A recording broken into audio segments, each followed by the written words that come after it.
Joe? What's happening, Spencer? Everything's How are all you? good over here. Good. I hope pretty everyone good, can hear me actually. fine. Doing my best with the I can hear you situation. fine. Good. Guys, let me give out the phone number, 888-659-3727. That is 888-659-3727. We are live from Los Angeles. If you're just tuning in, this is the Hair Loss Show, The Bald Truth, longest running hair loss broadcast in the history of humankind ever. Eva, cheers to that. Thank you. You know, Got my carbonated vodka. very or good. Just water. Good for you. You know, when I think about it, when I think about the fact that this broadcast started in June 1998, I think to myself, what a waste of a fucking life.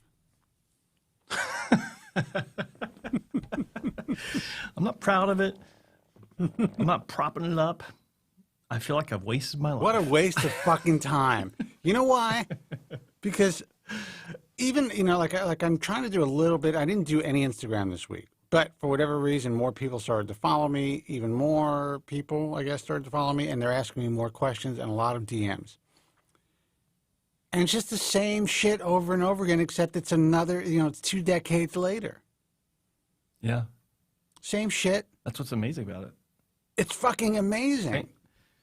Same shit, different century. Same shit, different century. 888-659-3727. It's the truth. It's the truth, but it's sad. It's sad, but it's the truth. But both of those apply. But yeah, it's been kind of a slow week as far as hair loss or hair restoration news. But I did have News. a glimmer of hope as far as the future of the industry, because today I spoke with a doctor I'd never heard of before up until a few weeks ago. And of all places, the UK. Dr. Vinny Boombatz. He used to be Vinny Vinny Dangerfield's Boombatz. doctor. Got into hair. And the guy, like, he does good work based on what I've seen from the little tiny screen, you know, that you see on Instagram. Look what But I just talked did. to him. I just told somebody to turn down their sound and I fucked up. Good job. Jesus. Old man move. Old man move. Old man move.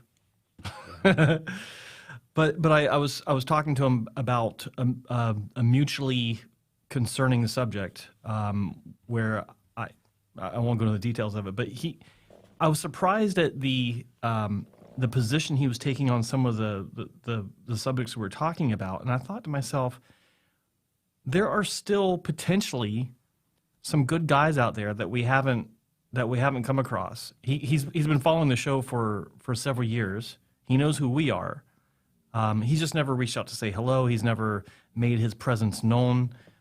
His clinic is a few years old, but he does have some decent time on tissue. Young guy, and he's got the right attitude about the industry, about how things are evolving, and it was refreshing to talk to him. I'm not going to talk about him, you know, like his name or anything like that right now, but it just gave me a little glimmer of hope that there is a potential positive future for this industry.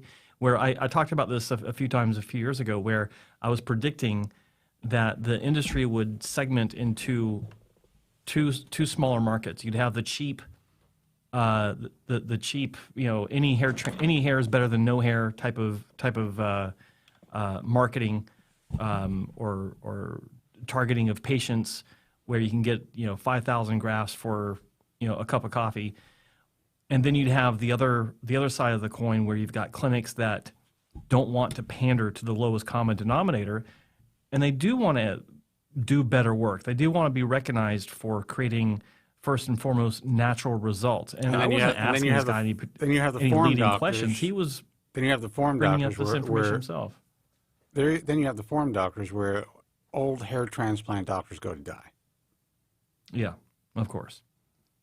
Of course. And he was actually asking me about I didn't tell you about this because I didn't have time to call you before the show, but Thank God, he I'm brought busy. up the issue of forums, and he was asking, he said, I don't understand how there can be any sort of, these are his words, paraphrasing. I don't understand how there can be any sort of objectivity on forums when they're actually pushing patients to have consultations with clinics when the message is supposed to be do your research.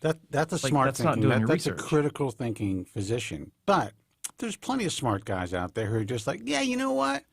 I don't care if the owners of these forums are fucking murderers. Doesn't matter to me. As long as I get a lead once in a while, I'm good. Yeah. Yeah. Now, But with the that point said, was, it was there just are a refreshing. couple of It was forum nice. owners who are really great guys who are doing really good work. Just saying. And you guys know who you are. But I'm just saying. It's a different world, man. You're talking about finding a doctor contacting you that you have faith in now that seems to be getting it. Terrific. We just brought on 2 new guys to the IHS, both young guys. And we'll be announcing that. Well, I'm not going to announce it. You'll see it. You'll see them soon. I was going to say, you're announcing it? Yeah, That's but new. you'll see them soon. Young guys, mid-30s, okay? One guy, follower of us for a long time, started to do hair transplants. He's been in the game for a decade, had his own practice for like 9 years, trained with some of the best doctors in the world, does most of the surgery himself. Okay. It's fucking rare. But he's young, he's strong, he can handle this shit. And he's not used to the, laissez-faire like attitude that the old timers had from the beginning when it came to this field. Yeah. Handing the strip off to fucking technicians, letting all these fucking kids do the fucking work. You know? These guys are going in there and they're like, you know what? I could do this shit. I can make a lot of money too, and I could do it. And they're young.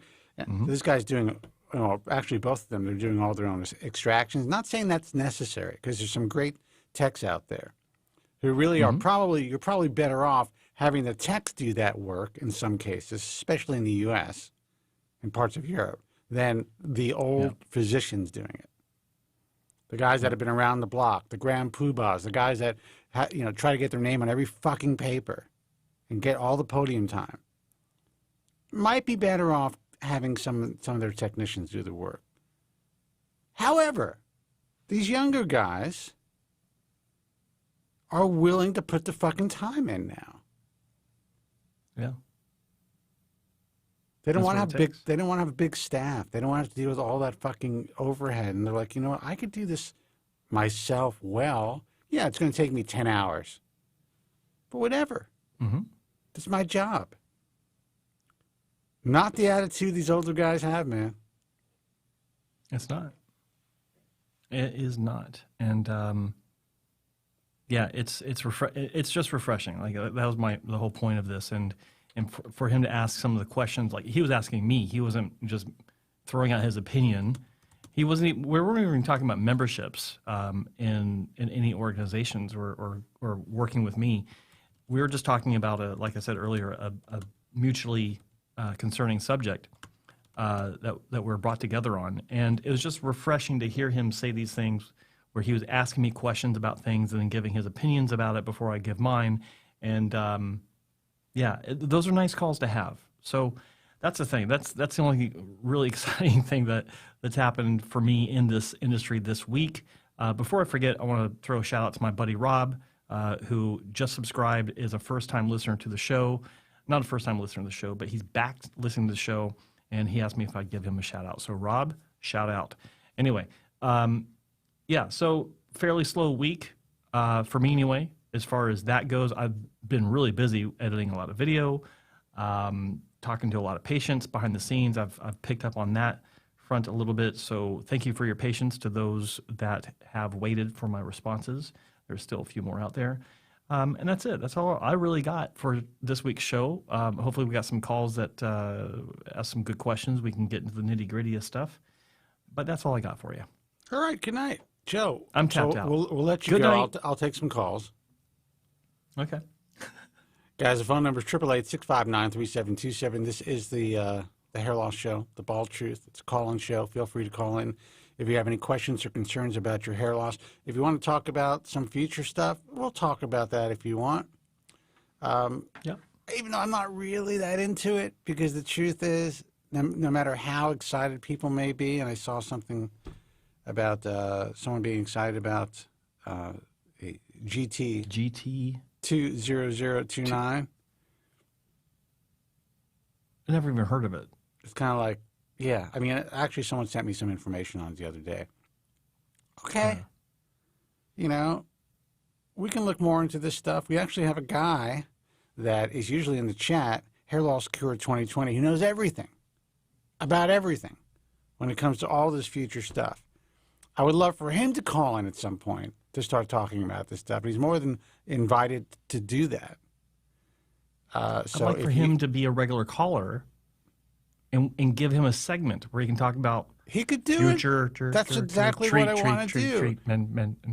I spoke to him about it to some degree, and, you know, he wants it, I think. He wants to be a part of it, I think. But, you know, he is an incredible asset.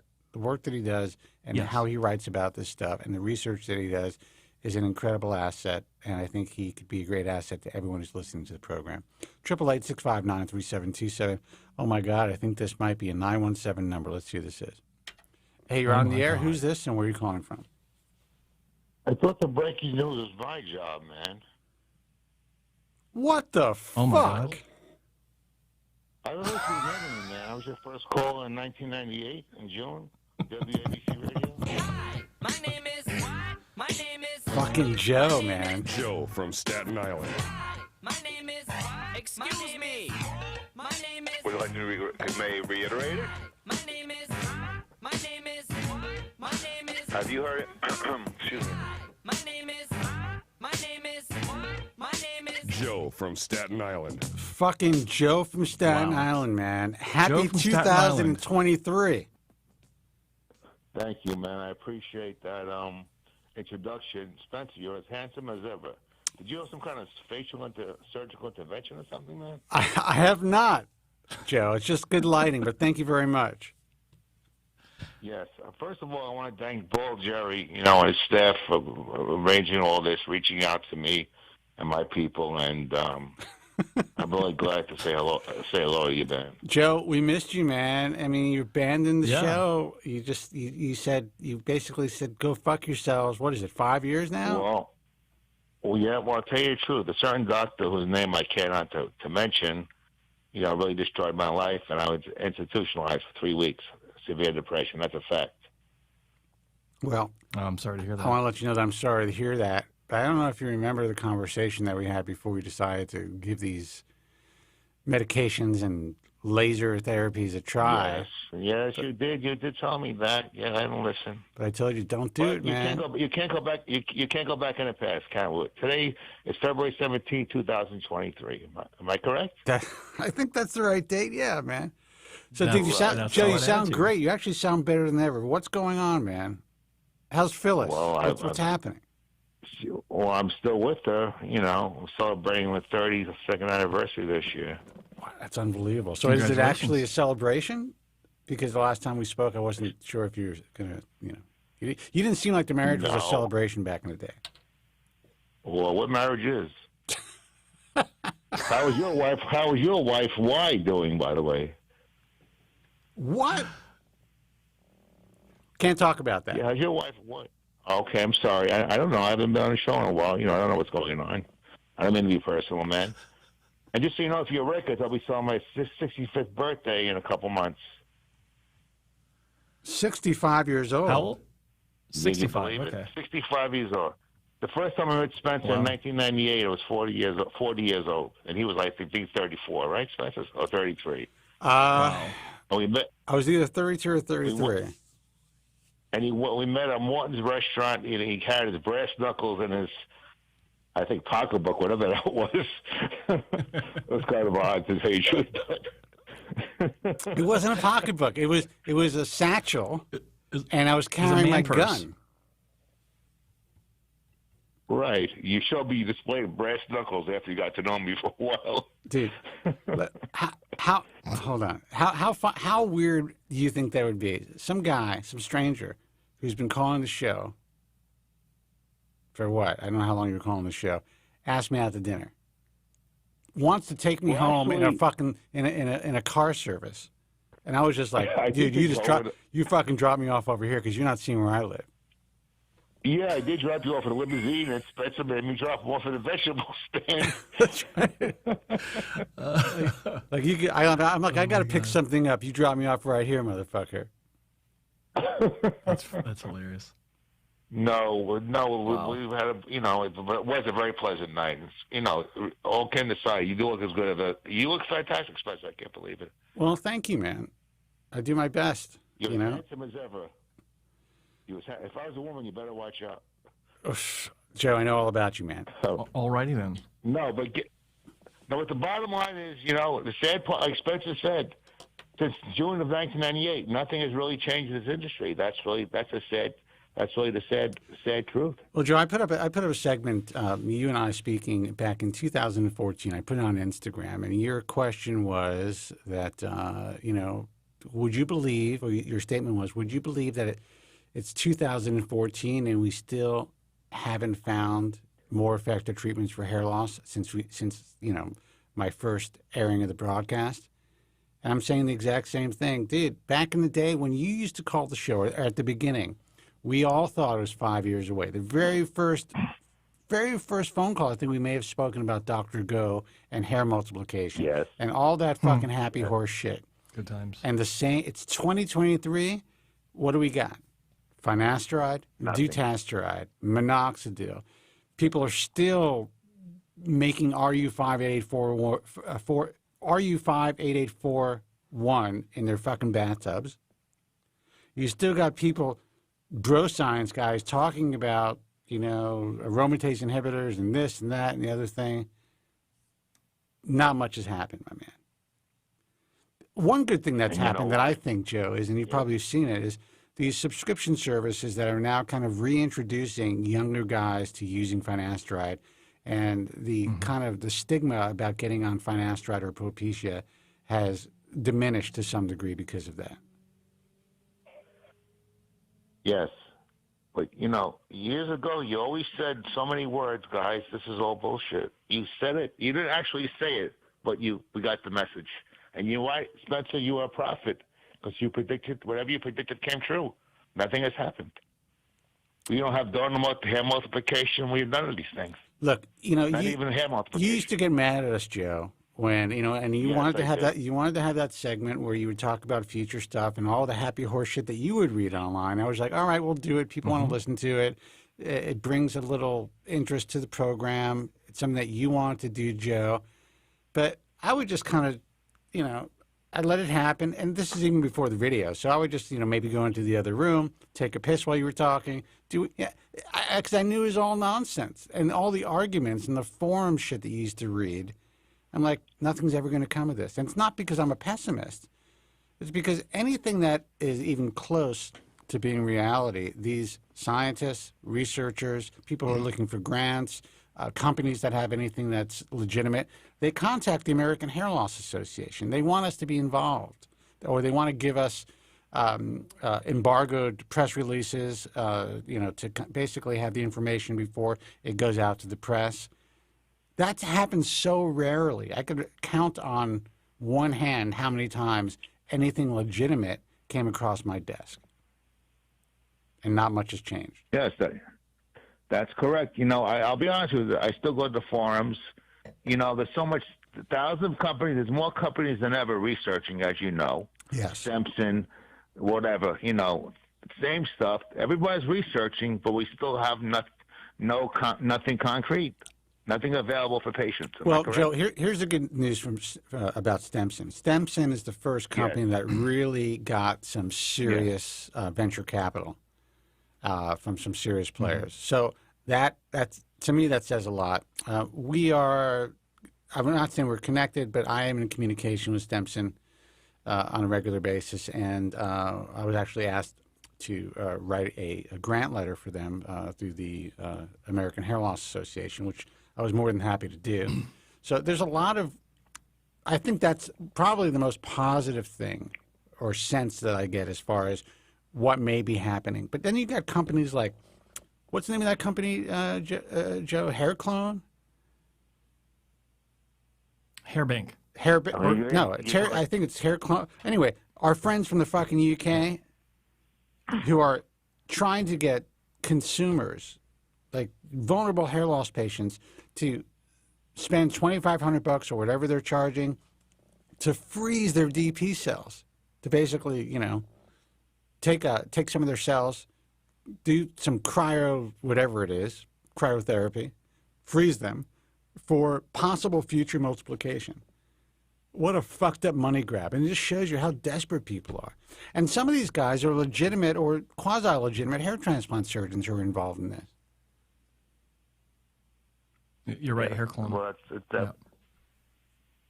yeah, I know. I think it was in the United Kingdom. Am I correct, Joe? United Kingdom, right? Yeah.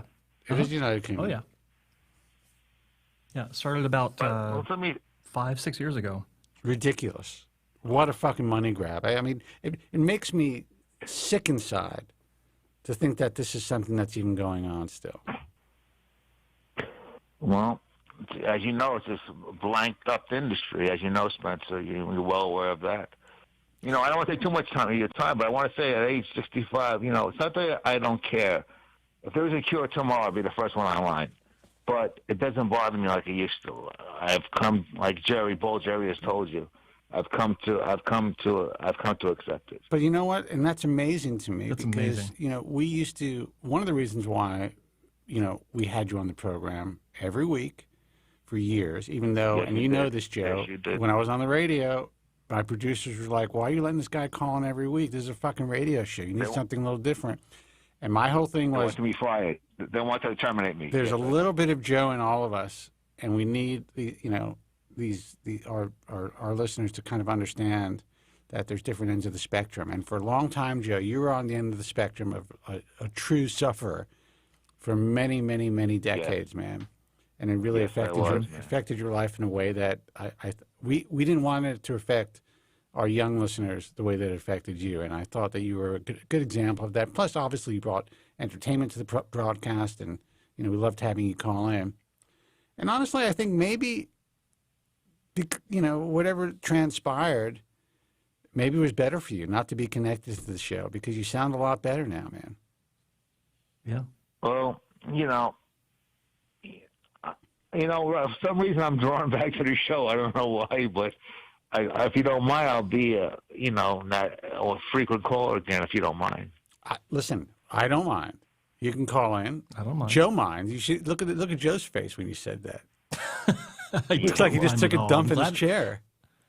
in all seriousness, Joe, I got to listen. Yeah, I'm listening. Joe, you sound amazing, and when you first started speaking, when you appreciate called that. in, I felt so good for you, because I know the struggle that you went through. I remember so much, and I just want to tell you I'm really happy for you, because for you to say that you've kind of resolved your issue where you're at peace with it, more or less, that is a huge win. And it's there's so many guys out there right now that are in the exact same position you're in. Some are much younger, some might be your age, some might be in between. But it goes to show you that it does affect people from all walks of life. And more than anything, it obliterates the notion that these younger guys have that they won't care when they get older. They want what they want now. They're going to find a doctor that will do what they want now, come hell or high water, and they won't care when they're 40 years old, which is complete bullshit. Complete bullshit. Everyone cares about their hair, and you're a lesson. You're a positive lesson at this point, because you have resolved it. You have, like you said, you're at peace with it, more or less. And I couldn't be happy for you. So congratulations. I mean, it's a huge win for you, and I feel great for you. Well, I appreciate it. Just to make a quick comment, I am at peace with it, but don't get me wrong. If there was a viable solution, I'd be the first at the door.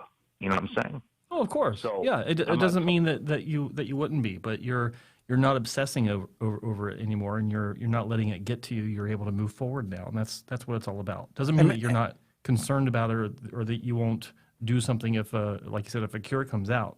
That's not what it's supposed to mean. And by the way, Joe, I heard through the rumor mill over the years, apparently at some point you fell off your deck and you were upset with me because I didn't call you because you fell off your deck. I had no fucking idea that you fell off your deck.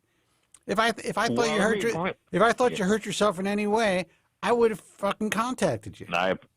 Let me clarify that. Yeah, no, I do appreciate that, but I think you heard that from Dave Artista. Am I correct? No, I heard that from Bald Jerry. All right, that was true because my feelings were a little bit hurt, but okay, maybe you didn't know.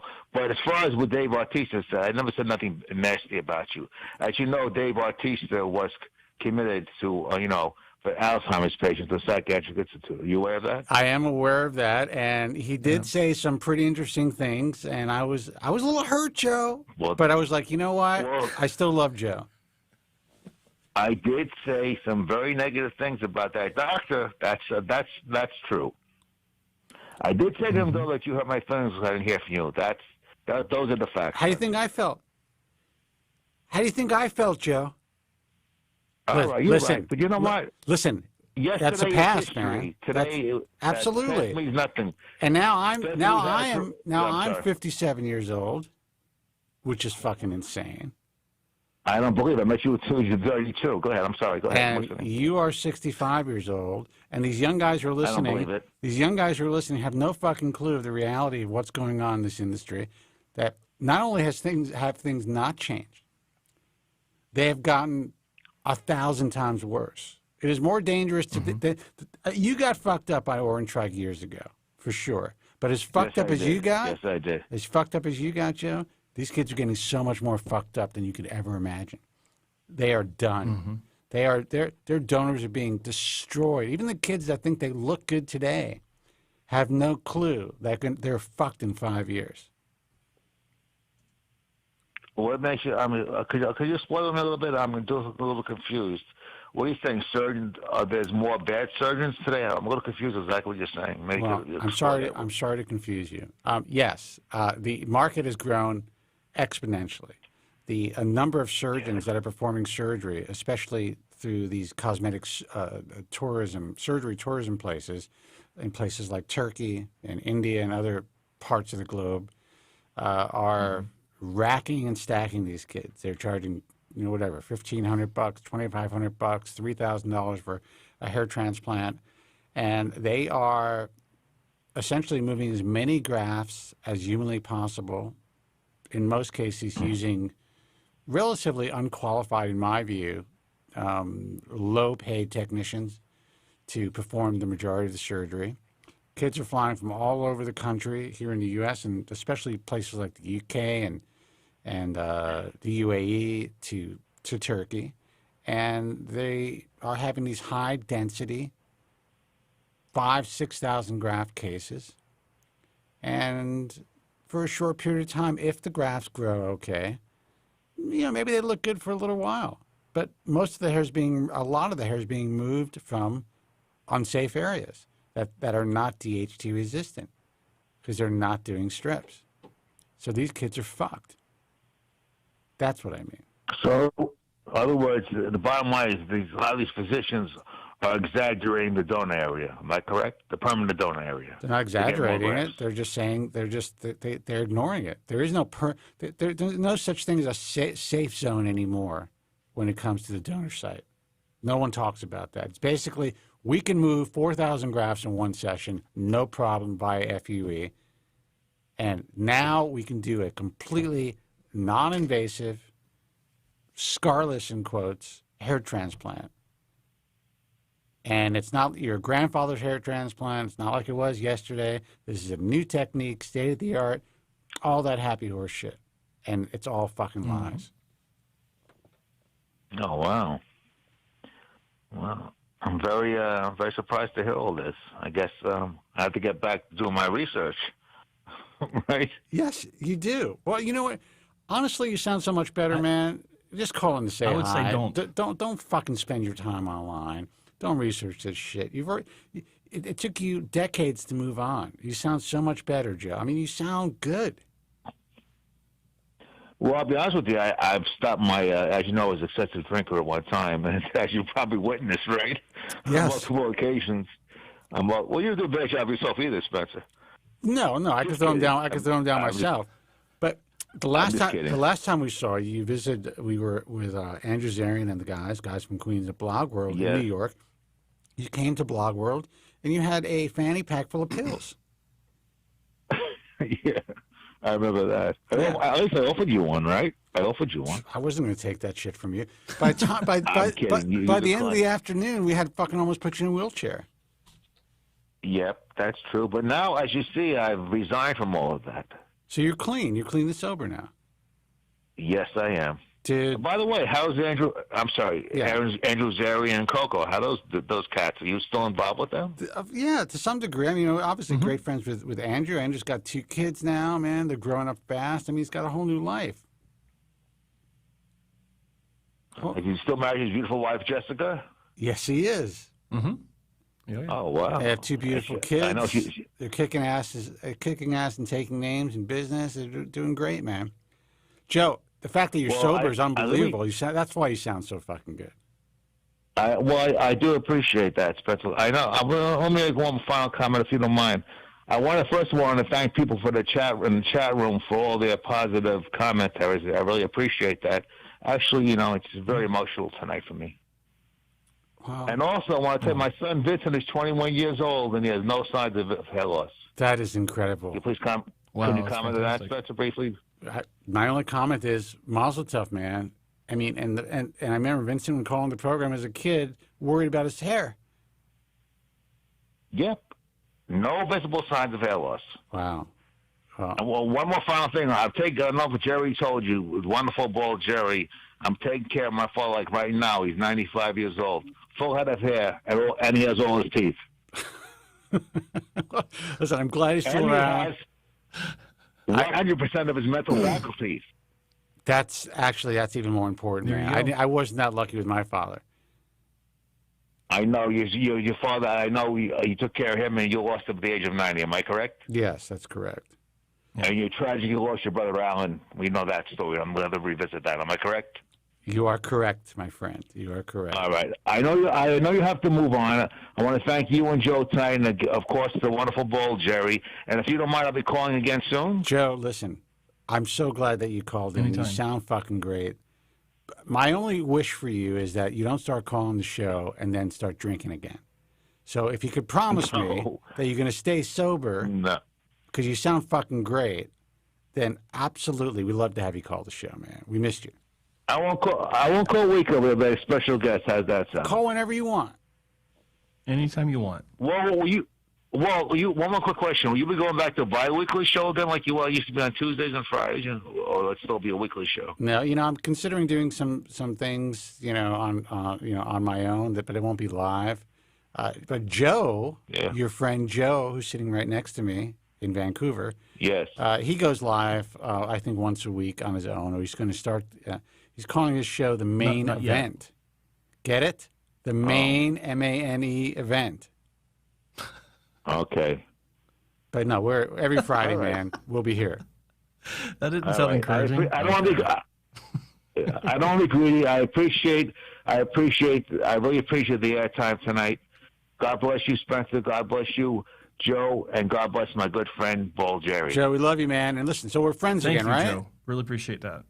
We never, Spencer, we never weren't friends. Okay. All right. Well, according to Dave Bautista, Nice.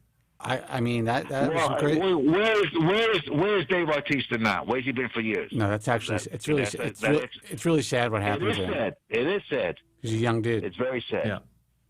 Yeah. Yeah, I know. In his early 50s, he got Alzheimer's, or late 40s, something like that. Yeah. I worry about Joe. I worry about Joe Tillman. Excuse me? I worry about Joe Tillman's mind sometimes. No, he seems very So do we. All right, brother. We're going to take another call. Thank you so much for the call. It's great hearing from you, Joe. God bless really. you, man. Take care. Love Bye-bye. you, Joe. Take care, Man. Joe. All right, you too. Bye-bye. Bye-bye. That was great, man. Fucking Joe from Staten Island. Feel Sober. like we just walked through a time portal. Fucking sober. I've never heard alternate him universe. sober.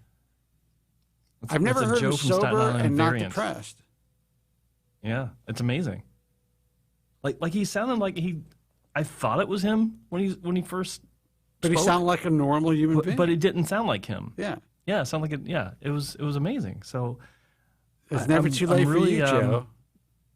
well, it's good to know that there's hope. There's hope. You know, so Let's take another phone call. 888-659-3727. We do have some lines open if you want to call in. Hey, you're on the air. Who's this, and where are you calling from? Hey, this is Adrian from Melbourne, guys. How are we? Adrian, how are you, man? what's up, Adrian? I'm good, buddy. You just Hey, heard Joe, you how just you heard the going, buddy? famous Joe from Staten Island. I know. This is an auspicious show. He finally rang back. Yeah. It's incredible. It's wild. So what's happening with you, man? Fantastic. Look, no, look, first thing I want to say is I'd like to just encourage the listeners to follow Y at the Women's Hair Loss Project on Instagram. I follow it quite a lot, and I think there's a lot in it for men as much as there is for women, with the angst of losing hair. So that's something I really want to just push it at the moment. I think that's a great idea. Yeah, look, we forget this. We keep forgetting women suffer this as much or more than men do, and they suffer it in silence. I actually work with a lady. She would be about 60. She has female pattern baldness, hair loss, and it's such. It's a hard situation because I want to grab her and hug her and say, "Have you?" Because she's very reserved, and I don't know what treatment she may or may not have looked at, and I don't believe she's the sort of person who probably would have. But I want to grab her and hug her and just point her to the way. Well, you know, You the do realize that's thing illegal about- in many countries. The thing about Women's Hair Loss Project that I like Yeah. what she does is that, you know, this is a person who embraced, you know, hair wearing and understands, you know, and kind of, you know, guides people. And she's still dealing with her own shit, and she talks about it. Yeah. But she looks great. You know, I mean, you can live your life. There is life after hair loss. You just have to, you know, contend with the fact that, okay, this is happening. This is real. Here are my options. And you can't be resistant to those options and allow yourself to suffer even more than you need to. And I think a lot of women do that. Yeah. Guys certainly do, but I think a lot of women are so resistant to the idea of wearing wigs and things like that because, you know, some wigs can look really unnatural. But if it's done right, these women can look great. Absolutely. And I think she's a honey. I think she looks fantastic. Oh, personally. she's a smoke show, man. Absolutely. And, you know, it's so easy to say, and sometimes taking compliments can be very hard to do for some people. But You can compliment me all you want, Adrian. I was referring more to Joe there, but still. But yeah, I just think it's fantastic what she's doing because there are so many women out there suffering in silence. And I just can't thank her enough for those people. Wow. And for men too, there's something that you can take out of it. 100%, man. So how are you feeling? How's the hair? Yeah, good. Look, I'm nearly, I'm 1 month post-op now. There's a little redness and a little bit of, the shedding has happened, but there's only a little bit in the hairline that was to cover the scar. The temple points were pushed forward a smidgen just to give it the symmetry of what it needed with that lowered hairline. And the crown, because there was still some grafts there previously, it still feels pretty good. So overall, everything looks quite uniform and homogeneous. It looks like it's 1 month growing out. So it's still early days. It may shed, but I'm happy so far. But there's a long way to go. But like you're like, I see you online. You're like a model for eugenics. Oh yeah, they're getting their bang for the buck. Yeah. I'm very happy with Pradeep with the repair work he's done. It's been incredible. What I really like, Adrian, is the pose that you're doing where you're looking over your shoulder at the camera, just like Carl from Ireland when he does his little promo images. You're just kind of looking over your shoulder, like How you doing? You know, that kind of thing. It's looking good, man. Looking good. It's like looking Burt sharp. Reynolds circa 1974, man. There you go. Yeah, All you're missing is the mustache. Yeah. yeah, it's my taxi driver look. You know, you're talking to me. Yeah. There you go. But it's a pretty common one with eugenics. But look, the other thing, one thing, and I won't hold you guys up much, but I really want to do this YouTube channel. My problem is time, as in finding time, because I work a lot.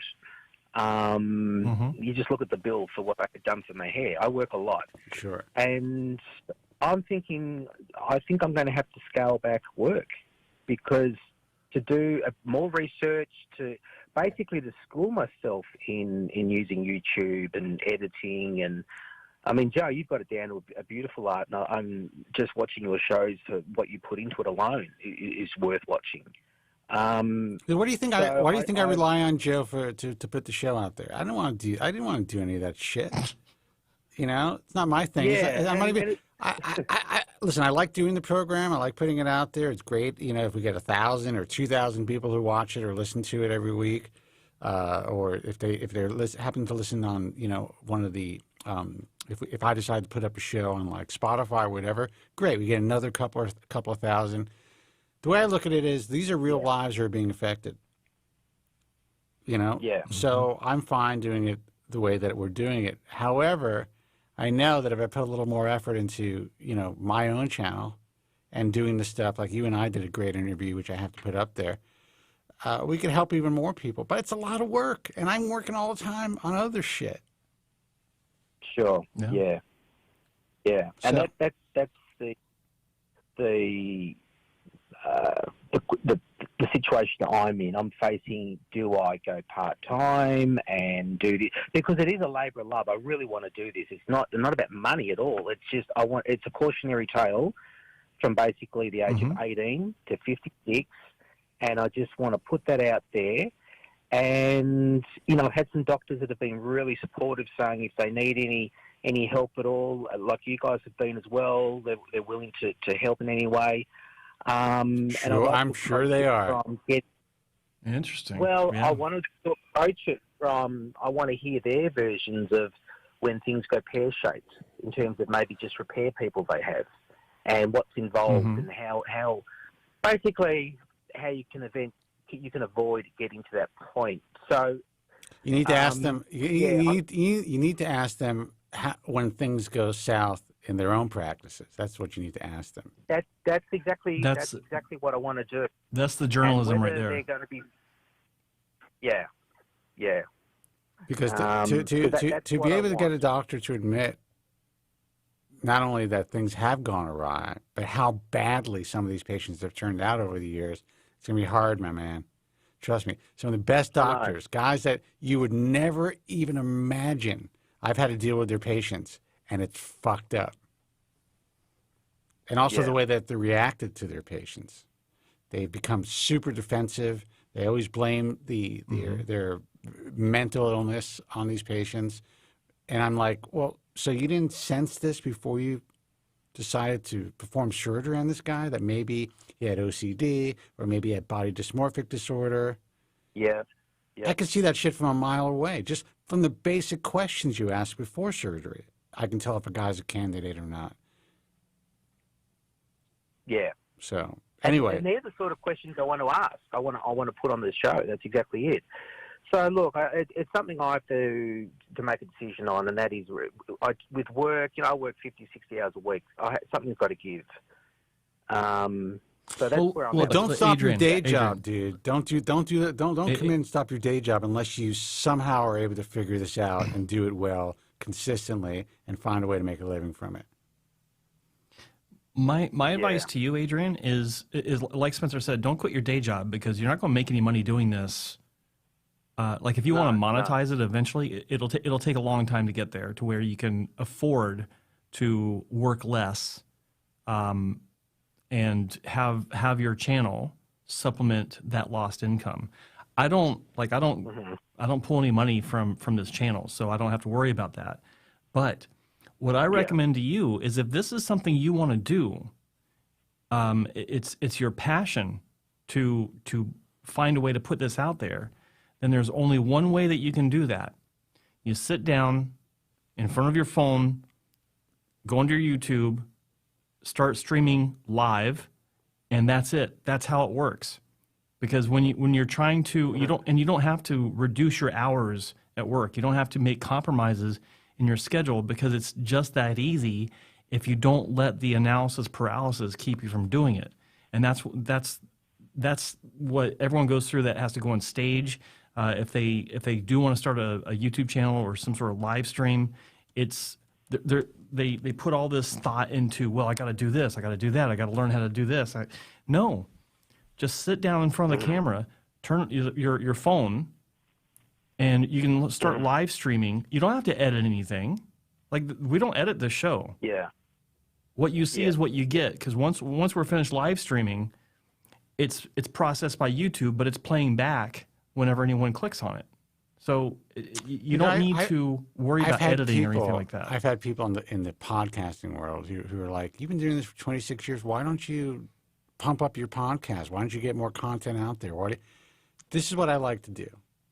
I like to turn on my camera, talk to you guys, and turn it off, and my mic, and turn it off. Mm-hmm. That's the only reason I do this. It's not to create a brand. My brand's already created 20 some odd years ago. And like you said, it's not for the money. Because if I wanted to really grow this and monetize this part of what I do, I have the opportunity to do that. But it's just because I enjoy the interaction, and as frustrated as I get, sometimes it's good for me to speak about the frustrations that I have in the industry. And I think that comes across to our listenership like, look, maybe this is more fucked up than we realized. Kobren's not just here telling us the top 3 things they need to know about hair transplant surgery. He's in there, he's out there giving us and telling us where all the bodies are buried and how fucked up people are and who's a fucking drug addict in this field. And, you know, telling you that you don't know, the technicians that are working on you today could have just flown in from fucking Atlanta, spent the entire night at the hotel bar, and they're working on you with a fucking hangover. Because that happens all the time. Who lost the license? Yeah. Yes. Who has a limited license that they can't practice family medicine? Hold on. What was that? Was that Adrian? I said somehow like, the thought of a hairpiece doesn't sound too bad, does it? Dude, let me tell you something. I tell all these kids it is your first choice. And now, at least on Instagram, on TikTok and shit like that, you're seeing a lot of younger people who are working and trying to work with hair pieces, and you're seeing a lot of good work done. But still, it is deceptive still. I see these companies who are have their really good channels, and you see some really good, they call them installations of hair pieces and really good results. But what these people don't understand is that is hard to fucking keep up to look that way. That is a process. Tell me about it, brother. Yeah, you lived with it. But now, you know, I'd say that the pieces are they're more delicate. They could look even more natural than they were back in the day. But it is a fucking process that these guys are not prepared to deal with when they see it being popped on somebody's head online. Oh, look, the last, you know, I wore a hairpiece for 25 years, and I mean, the last 5 years, it looked like a small animal crawled up on my head and died. You know, it wasn't looking good. You just gave up. It's a commitment, but look, that's where it's at. I just wanted to promote Women Hair Loss Project because I think that's it's really kind of you, man. So, yeah, it's very, very kind of you. I relate to it. Having worn a hairpiece, I relate to it, and I just have so much empathy for women out there and for why. And I think she's a very brave. Adrian, I got to ask you a question. I got to ask you a question. Yeah, sure. You seem like such a nice guy. Like you're always the first to offer, you know, advice and to you know, throw out a helping word if someone's feeling down about their hair. Like I see you online, and when you call the show, you're always so gracious, of course. What's wrong with you? Is there some sort of, like, do you torture animals or something? Is there something that you don't let the public know about you? Guys, you got to watch out for you. Because yeah, exactly. Do you have a dungeon with your neighbors inside? Like, what's going on? No, they moved out last night. No, this sounds so corny, but it's so true. I just feel so much of a sense of redemption. I feel fucking liberated. I feel like I have been living in a dungeon all my life.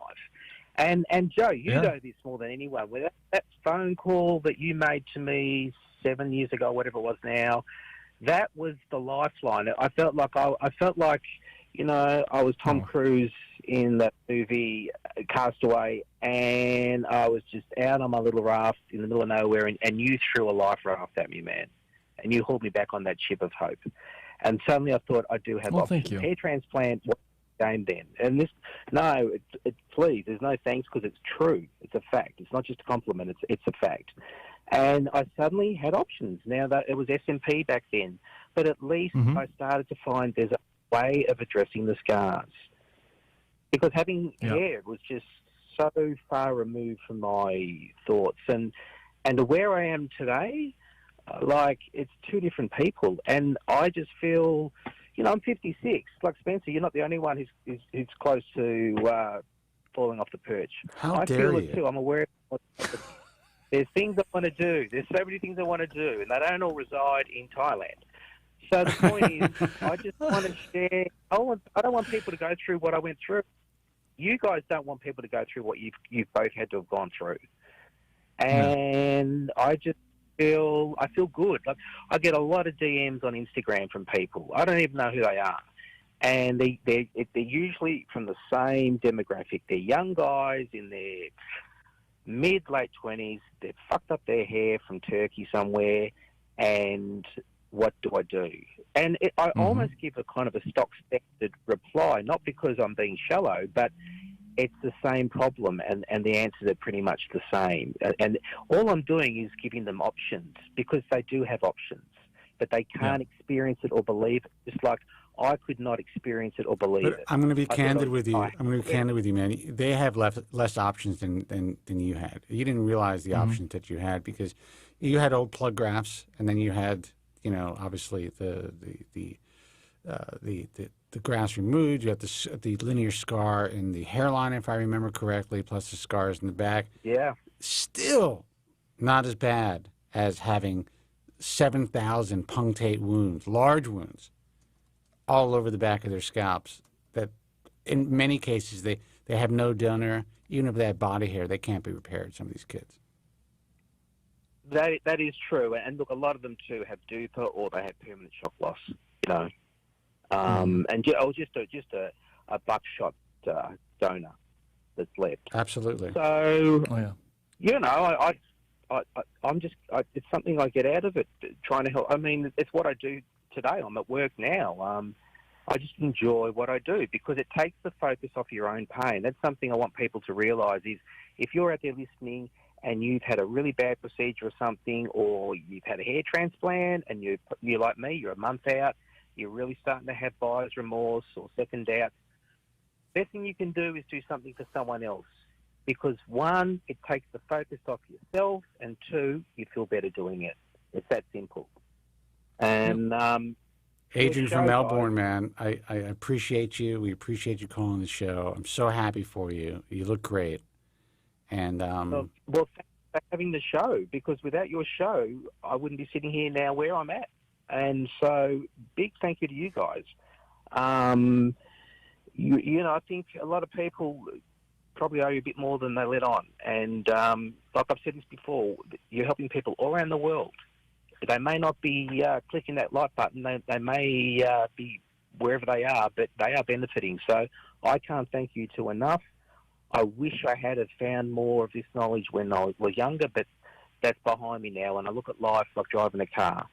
Forget about looking through the rearview mirror, guys. Look through the windscreen, because that's where you're going in life. All right, brother, man. Well said. Very nice. Thanks, guys.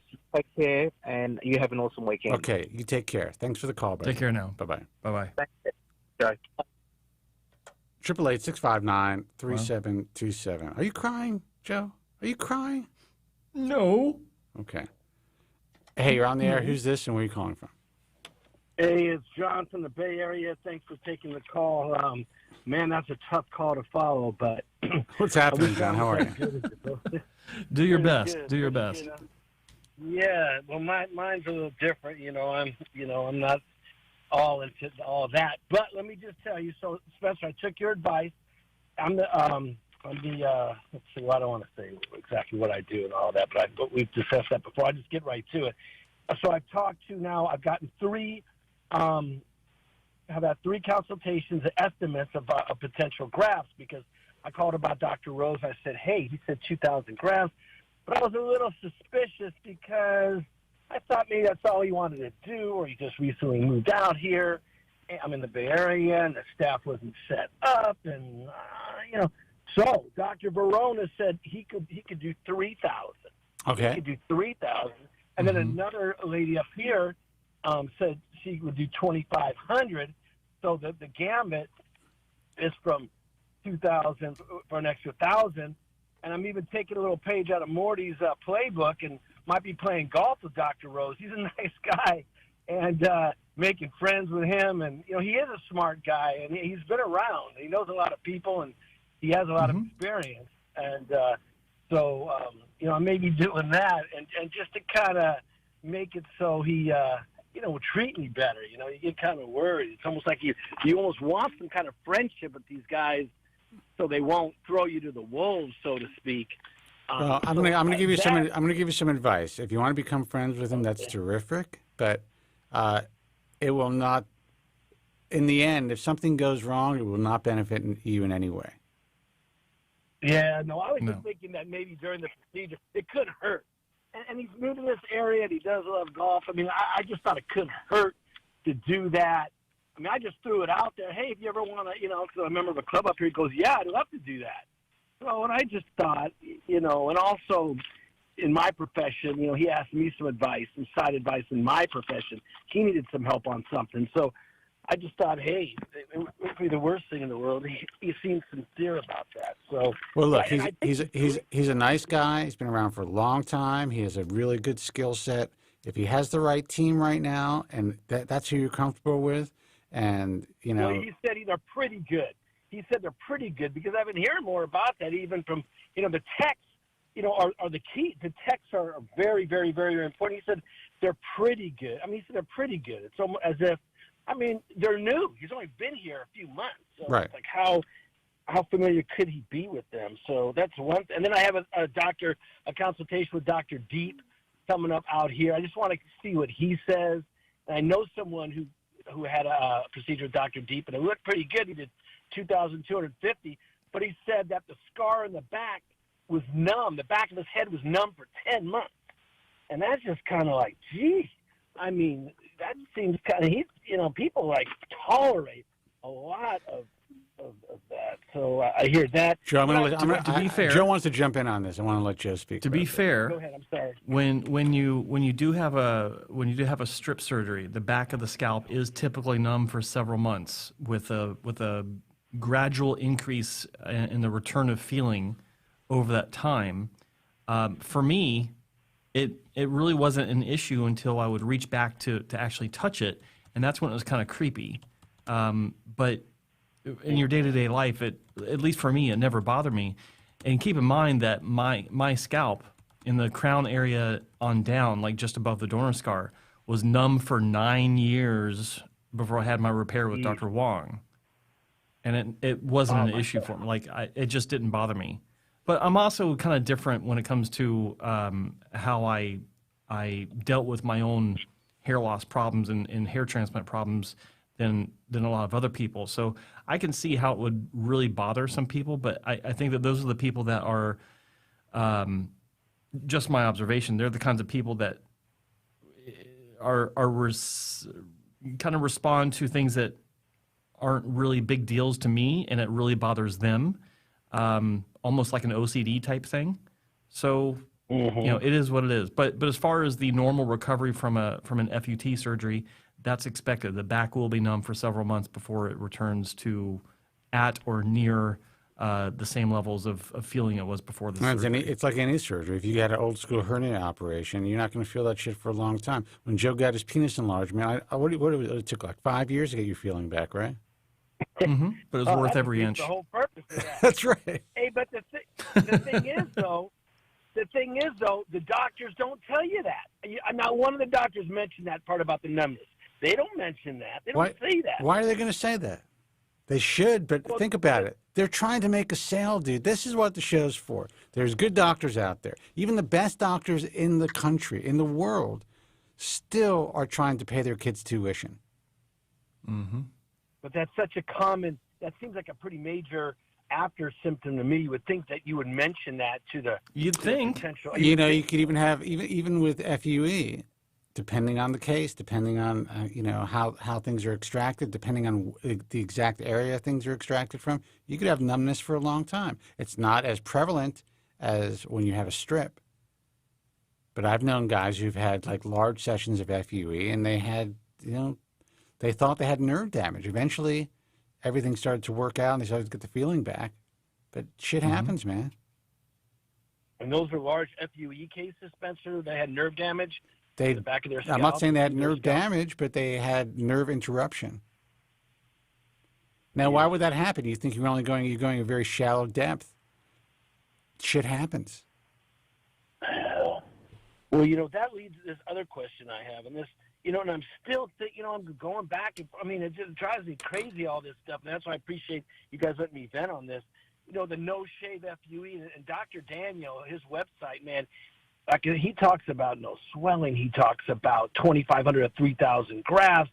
He talks about people flying all over to see him and all that. But, then again, if the FUE is causing as many or as similar type of after surgical symptoms, so to speak. No, it's not similar. It's less common. When you have a peninsula of scalp removed from your head, you are completely severing those nerves.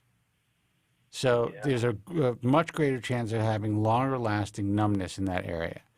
With FUE, it's much more rare, but in some cases, especially if there's a lot of grafts moved, people can have that numb feeling for a while. It's not as usual. It's more atypical than typical. What Dr. Daniel does is a very time-consuming, labor-intensive procedure that he performed himself and that he happens to be good at. He's also, formerly a pain management guy who understands a lot about, anesthesia and how to perform, really, great ring blocks and, use the right benzos with the right, anesthesia. A lot of doctors don't understand is when you give somebody a Valium or a Klonopin, for instance, and you're injecting lidocaine, the benzos are they work on the same pathway as that lidocaine. So sometimes a patient may need more lidocaine if you give them a Valium as opposed to giving them something like an Ativan. And these are all like nuances that this guy understands that a lot of other doctors don't get because he was a pain guy. So there's just so many variables when you go to different doctors. You're always going to read great shit on their websites. Yeah. That's just the truth. Have you seen any of his work, Spencer? Any of Dr. Daniel's? One thing about his website is photos are very unusual. They're like split photos, and they're hard to see, and they don't show the face. Have you seen any of or heard from any of his patients? I have. In order for him to become a member of the IHS, we actually had to speak with his patients, and we had to see his patients. So yeah, the guy and I'm going to say a relative newcomer because it's been less than a decade, I think, that he's been in the field. He's good. He's good, and he's very dedicated. So he's definitely someone that I would consider. He's not out there on YouTube. He's not flashy. He's not out there, really advertising, you would think. And he does this procedure that very few other doctors do.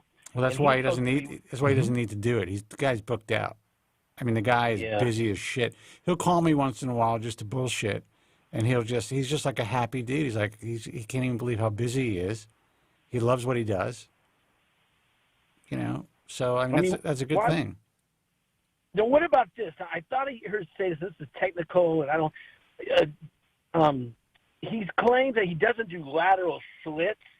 Do you guys know when he says that lateral slits, I mean, are you guys familiar with that terminology for these doctors?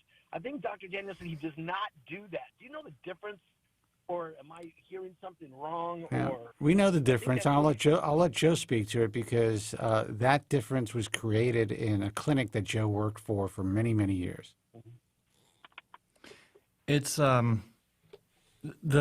short and sweet answer to your question is lateral slits is also referred to in the industry as coronal angle slits, which means that the incision is made perpendicular to the direction of growth. So if you look at a patient's scalp before the grafts are placed in, all the incisions that are pre-made, for lack of a better description, it looks like they traverse from left to right, from side to side, for each incision, however big they may be, or small, whatever. But what he's talking about is he's using sagittal incisions versus coronal incisions, or versus lateral slits, where the incision runs, for, again, lack of a better description, front to back. So it could be made with a needle. It's probably made with a needle. I think that's how he does this. He does a stick-in-place situation, actually. But when you are working inside of native hair that's long, you can't really see in between those exiting follicles or exiting hairs as clearly as you would if you shave the scalp, which is what a lot of clinics do. And so when you have lateral slits, because they are perpendicular to the direction of growth, they're not the exact same size as the exit point of the hair. They're much wider than the actual hair, not much wider than the follicle, which is two separate things. There is more of a chance of transection of that native hair if you can't see 100% like you can if it's shaved down. So the reason why he doesn't use lateral slits is because he's reducing the transection rate of your native hair, and that is the permanent transection rate, the permanent shock loss will be greatly reduced because he's not doing this approach. Just like with any surgery, and multiple clinics will have different approaches to the same case, where I do know clinics that will use lateral slits inside of native hair, but the better clinics will limit the size of their session because it does take longer, because it's a lot more involved to get in between those hairs and make sure you're not going to transect the neighboring hairs. So he does this day in, day out, and he doesn't want to have anything slow him down in a situation that is already going to, by nature of its existence, be slower to begin with. So he doesn't need that extra time to make the incisions and place the grafts that the lateral slit presents. And it might limit the size of the surgeries that he's doing as well. So yeah, I mean, when you're placing inside of native hair, if there's any sort of native density that remains, sagittal will be better for some doctors because of the way that they approach their surgeries. Does that make sense? That's a great explanation. Let me ask you real quick. Does that appear? Does the appearance? Does that final result change in terms of the different type of techniques that you've discussed? Does the end result look different in your experience? Well, 8 years ago or longer, I would have said absolutely. But as I've spent so much time with so many clinics behind the scenes, literally flying to their clinics and spending time with them, and then seeing their final results across the board, all kinds of different surgeries, the saying that I've been using for many years now, the tool is only as good as the hand that wields it, still holds true. I don't think it makes a bit of difference if the doctor or the practitioner that is making the incisions and performing the surgery uses one tool versus another doctor that has a completely different approach and uses different tools on the same patient. If they know what they're doing, it'll look fine. There might be very subtle differences that only someone that's very anal and experienced about looking at this kind of stuff, like me, would notice. And I have to say that I sometimes have a hard time deciding which procedure was used for which outcome. I can tell immediately post-op. I can look at a result and say, oh, that's a sagittal. But a lot of people in this industry can. But it's when it grows out, that's when it gets really difficult to tell how the grafts are placed. I can tell sometimes. But when it's a real master that's done the work, No. What's that? What is the sign that? What's the signal that indicates that? Is it more? That's too much of a detailed discussion to have on a live stream. It's a very nuanced, like it's very difficult to describe as well. It's not something I can just say, oh well, it's this. That tells me that it was. No, it's not like that. It's a very nuanced observation that frankly is difficult to put into words. It's just you can look at it, you can tell. Little signs kind of stand out that maybe indicate one was used versus another. I won't go into that. You don't need to know it. It's just a matter of it doesn't look any different to even a more than casual observer. It doesn't look any different. Okay, that's basically what okay, very good. All right, well what do you think, Joe? What do you think of Dr. Daniel? What do you think? I've talked to the guy many times. What do you think? Well, I'm sorry. I give him the thumbs. Well, let me answer. I give him the thumbs up in that I know that he does good work, and I know that he cares about his patients. But I've not spoken to his patients. I've not done a background research investigation on his practice because there's never been a full. He did apply to be a hair transplant mentor clinic, but he never followed through with it. So I never got to the point where I was able to look at his results close up. I was able to speak to patients, and I was able to review his clinical procedures, which is one of the things I do as well. We never got to that point. What I have seen, like, he's definitely better than average. That's for sure. And then you throw in the fact that he almost exclusively works within native hair without shaving. That's a great value add for patients where that is extremely important to them. Personally, I think my honest and very candid opinion of that approach is that I don't like the idea of making things more difficult for anyone when it comes to placing hair on my head. He's comfortable with it, and I get it. And like I said, there is a very passionate niche of the market that craves that insists on that, and he serves that market well. But as far as like like I prefer shaving. I like the idea of shaving because when I look at it, no one knows you've had surgery after a week. Not like when you have a strip surgery and you shave your head, that's a completely different animal. But when you have an FUE that's done properly, a week later, no one knows what the hell's going on. If there's proper donor management, proper placement, everything's healing fine, no one knows shit. They just think that you shave your head because that's what you're telling people. I shave my head. Okay, well, great. Yeah, I like the shaved head look, and then it grows in, and everything's fine. But when it's longer, like people want that, and I get it. They want that anonymity. They want that that stealthy approach to where no one knows that a surgery was done, period, even a day after, because all the hair hides it. I understand that. I get it. But Joe, with the strip though, what they're saying, even Verona and Dr. Rose, that they don't cut the front. They're not going to cut the recipient area either. They're not going to shave the recipient area. They're going to do what they do for the strip, but they're not going to shave the recipient area either. Okay, well, that's their approach. I mean, it's not a but this doctor does this situation. It's a matter of what they're comfortable with your case, what you bring to the table as a patient. I think I saw your photos at one point. I have no idea I don't remember what they look like. I don't remember what your situation is. But if they feel comfortable not shaving, that's fine too. But you have to understand this. Okay, so look at it like this. A patient comes in and they have diffuse thinning throughout the top of their scalp. And they want, one section of that addressed or the entire section addressed, depends on how many grafts is necessary and what can be taken. Mm-hmm. So you have to ask yourself, what makes more sense? If I have a bowl of spaghetti and I want to place little tiny grains of salt or peppercorns in between each of those wet spaghetti noodles, what's going to be easier? If those spaghetti noodles are long and flopping around everywhere, or if they're cut down short and I can actually see in between them? For me, it's a common sense issue. No. And in 20 years, no one has been able to tell me why they think it's longer better. I've actually had doctors tell me I can see the angle and direction of the hair better when it's longer. Really? Better when it's standing at 2 millimeters, sticking out with no interference from the weight of the hair as it gets longer?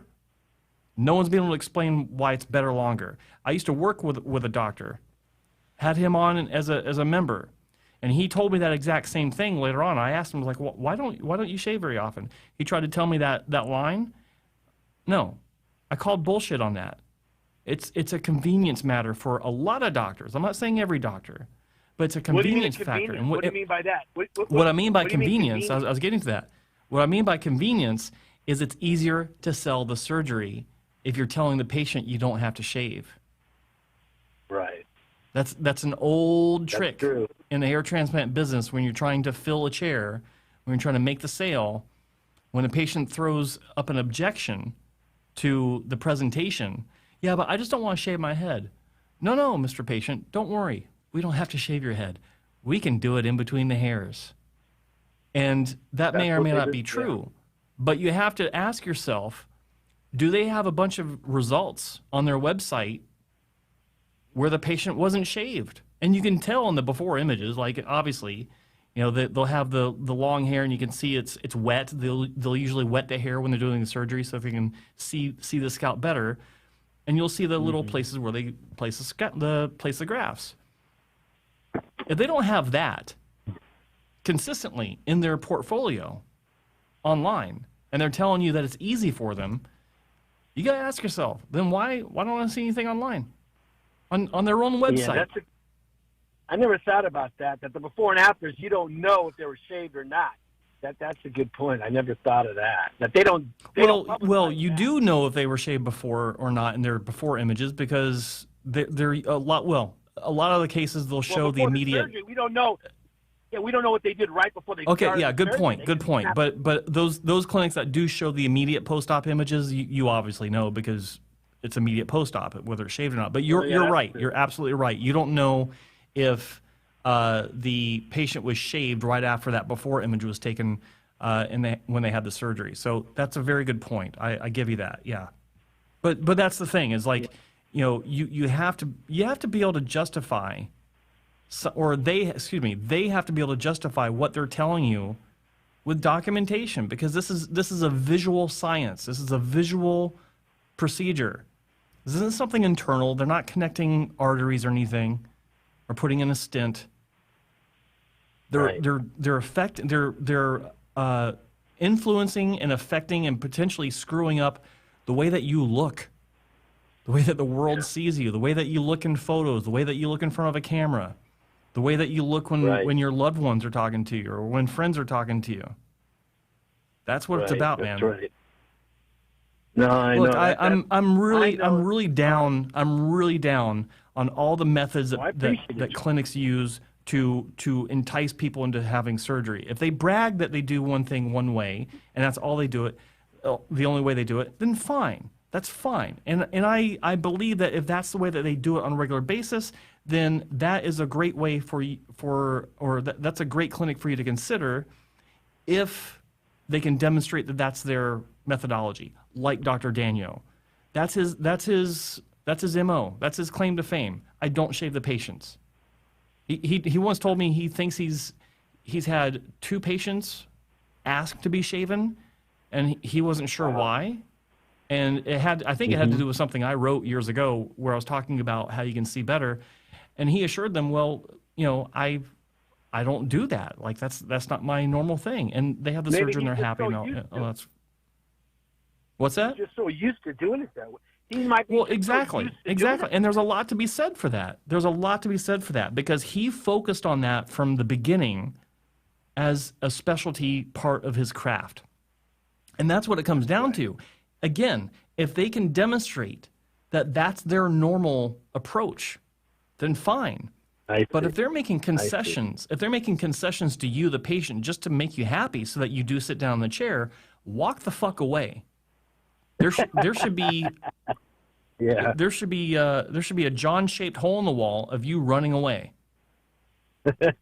Yeah, no, okay. I hear you. I think I mentioned. I'll let you go. Just one last thing. The doc, pretty well-known guy in Florida. I'll mention Bauman doc. You know, he does it where the hair he actually keeps it's called, I forget what it's called, but where he actually keeps the long hair on there, so you could see what it's like before, and then it falls out, just for smaller cases. But so he's kind of jumping in there too. I don't know if he does a lot of that, but he does some of that. But you just wonder why there aren't more Dr. Daniels out there, more people out there doing what Because he's it's tough doing. as If he shit, does- man. It is so hard. It is so hard to do what Yeah. he's doing. That's why. All right. Most doctors Well, have zero interest in doing that kind of work. Zero Wow, interest. Interesting. Man, And not I only just does he in do my that layman work, opinion, he does it himself. he does it himself. You would think that would be a huge market. You would think a lot of people would want to get it done if they could do it anonymously or do it without shaving their head or everybody knowing. You would think a lot of doctors would want to get into that area, but You do know that in general, physicians, after they put all their hard work in when they were kids, and once they start practicing, especially when they're going into this field, they become a little bit less energized to do something of this type of difficulty and magnitude, and it's really laborious work. Daniel is actually really, especially for his age, he's in really great shape. He takes incredible care of himself, and he has the energy to do it, and he's willing to separate himself and work really fucking hard to do it well. Most guys are not. yeah. No, I guess you're right, Spence. That's pretty much what it comes down to. He has the motivation, the passion to do it, where the other guys don't necessarily need to or have to do it. So they do what most people do. They do the standard, the industry standard, so to speak. That's I'm just exactly saying right. that And it's like that. It's in general. That's the way that it is in everything in life. People, if they can find an easier way to do something or an easier way out, they choose the easy way. Now, it doesn't mean that the easy way is not a good way, because what Joe was explaining is, honestly, if you want to shave somebody's head and really do, especially if you're doing FUE, really do it to the best possible state-of-the-art standard, you want to be able to see that field, that surgical field. You want to know exactly what's going on. You want to make sure that you're doing your best not to transect existing hair. That is not easy to do when the hair is fully grown out. And even if you're doing a strip, obviously, it's not easy to do, because it's still the implanting method in most cases is the same. So it takes a lot of skill, a lot of patience, and especially when you're using techs and it's a group effort. It's not going to happen unless the doctor's willing to do the fucking job himself and is completely confident in what he's doing. Then you're not going to find a competitor doing the same thing. Very rare, unless they had to do it. He is in your association, Spencer. Dr. Knight is a member. He is, yeah. It doesn't mean you should go to him. He's an accepted member. You have to make the choice for yourself. That's it. And you're coming back with a lot of interesting questions, and I know you're doing your research, and it's important. Well, the more I'm doing it, the more I'm learning. I'm just like rubbing, no pun intended, scratching the surface. It seems like I'm just starting to catch, learn a little bit. And you're already working on, fucking, cozying up and bribing doctors with fucking golf passes and shit like that. Well, that goes without saying. That goes without saying. You got to do that no matter what. All right, brother. Listen, we're going to take another call. I hope we're able to answer a lot of your questions. I think Joe did a great job. I'm going to keep you posted as I move along. I'll keep you posted. Please. All right, brother. Good luck. Good talking to you. Take care. All right. Thank you very much. 888-659-3727. I think he's starting to get analysis paralysis. I think so. Yeah. Hey, you're on the air. Who's this and where are you calling from? Hello, am I on? Yes, you are. You are. Hey, this is Joe from New York. Hey, Joe, what's happening, man? What's up, Joe? This is actually my first time calling. Welcome. Welcome. I'm a big fan of you guys. I actually just had my second procedure, and the doctor didn't. I didn't have to shave down for it, so now I'm a bit nervous after hearing that. But I did an FUT, and he was pretty meticulous. Dr. Cooley. He did a really nice Mhm. job. Yeah. Oh yeah, he does that all the time. He does it all the time. No, Okay. the no shave. He does it all the time. Yeah, he's used to it. Okay, cool. And then I just had a question on, like I'm 2 months post-op now on my second procedure, and Mhm. I got off the topical minoxidil, and I've just been using the oral minoxidil. Is that okay, or should I hit it from both ends? Well, I mean, it's well, okay, back up. Why did you switch? And who okayed it and gave you a script for the oral minoxidil? How'd this happen? So Dr. Cooley, I kind of lost some ground from my first procedure. I had it with a different doctor, and Mhm. Dr. Cooley upped my dosage from finasteride. I never had side effects, but I was on a 0.5 milligram, which I don't think was enough. I was taking that daily, and I kind of lost some of my native hair. So now I realize like how important it is to up that. So I've upped that dosage to I'm taking a 5 milligram pill split in 3, Monday, Wednesday, Friday. So, and then on top of that, he said the oral minoxidil should be pretty good. But we kind of talked about keeping on the Rogaine as well, the topical. But I kind of just got to the point where I don't know if the Rogaine, the topical, is helping. But I also am like thinking if it's going to give me a quicker like result, maybe that I should be on that too.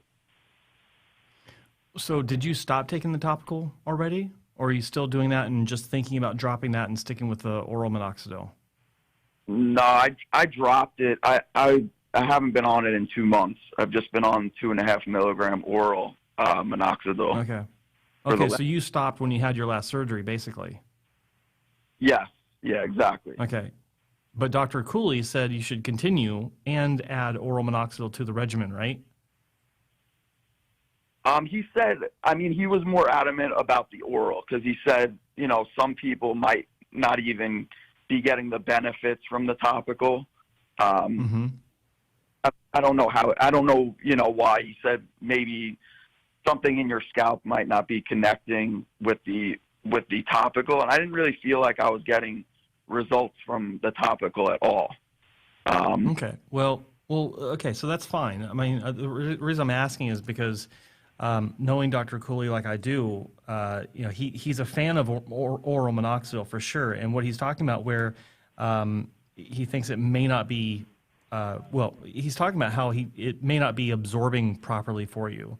And not everything absorbs the same into skin tissue. And this is something a lot of people don't realize is, you know, there are formulations for topical minoxidil, topical finasteride, topical dutasteride coming on the market and have been on the market.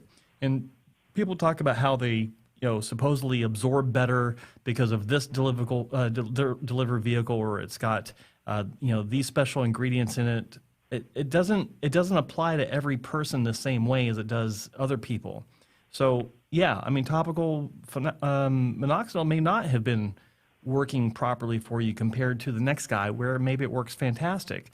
But you know, when you switch to oral minoxidil, there's not so much of an absorption issue because it's systemic, and you don't have that barrier that the absorption has to break to be effective. So, or at least not topically speaking. But the reason I was asking you what he recommended was because I know how he thinks in this regard, and it's usually adding oral instead of supplementing or supplanting the topical with oral, because he understands the issue of shock loss. So he may have assumed that you're going to maybe consider adding it to your regimen to where you're taking finasteride, topical minoxidil, and oral minoxidil. But you would have to speak with him on that. I do recommend you contact him on this and ask for clarification.